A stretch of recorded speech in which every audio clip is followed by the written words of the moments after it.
ഉത്തർപ്രദേശിലെ ബുലന്ദ്ഷഹറിൽ ജ്വല്ലറിയിൽ നിന്ന് സ്വർണം മോഷ്ടിച്ച ദമ്പതികൾക്കായി അന്വേഷണം ഊർജിതം. 6 ലക്ഷം രൂപയുടെ സ്വർണ്ണമാലയാണ് മോഷണം പോയത്. CCTV കേന്ദ്രീകരിച്ചാണ് അന്വേഷണം പുരോഗമിക്കുന്നത്.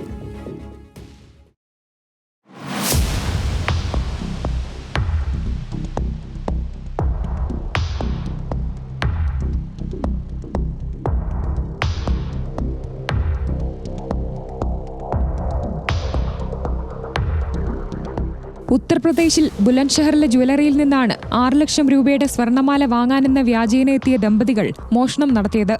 ജീവനക്കാർ കൂടുതൽ ആഭരണങ്ങൾ കാണിച്ചു കൊടുക്കുന്നതിനിടയിലായിരുന്നു മോഷണം.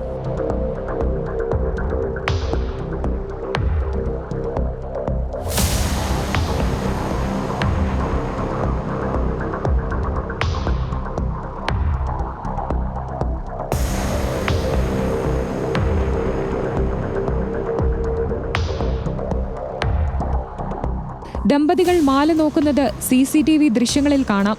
മിനിറ്റുകൾക്കുള്ളിൽ സ്ത്രീ മാല തന്റെ മടിയിൽ വെച്ച് മറ്റൊന്നെടുത്തു. തുടർന്ന് ഒരു മാല മേശപ്പുറത്ത് തിരികെ വെക്കുകയും മടിയിൽ കിടന്നത് സാരി കൊണ്ട് മൂടുകയും ചെയ്തു. കൂടുതൽ മാലകൾ നോക്കുന്നതിനിടയിൽ മോഷ്ടിക്കാനുദ്ദേശിച്ച ആഭരണം രഹസ്യമായി ഒളിപ്പിച്ചു വെച്ചു. ഇതിനിടയിൽ ആഭരണങ്ങളുടെ വില ജ്വല്ലറിയിൽ ജീവനക്കാരോട് ചോദിച്ചുകൊണ്ടിരുന്നു. എന്നാൽ ഒന്നും ഇഷ്ടപ്പെട്ടില്ലെന്ന് പറഞ്ഞ് ഇരുവരും കടയിൽ നിന്നിറങ്ങിപ്പോവുകയായിരുന്നു. സ്റ്റോക്ക് പരിശോധനയ്ക്കിടെ സംശയം തോന്നിയ കടയുടമ CCTV പരിശോധിച്ചപ്പോഴാണ് മോഷണ വിവരം അറിയുന്നത്. CCTV ദൃശ്യങ്ങൾ പോലീസിന് കൈമാറി. പ്രതികൾക്കായി അന്വേഷണം തുടരുകയാണെന്ന് പോലീസ് പറഞ്ഞു.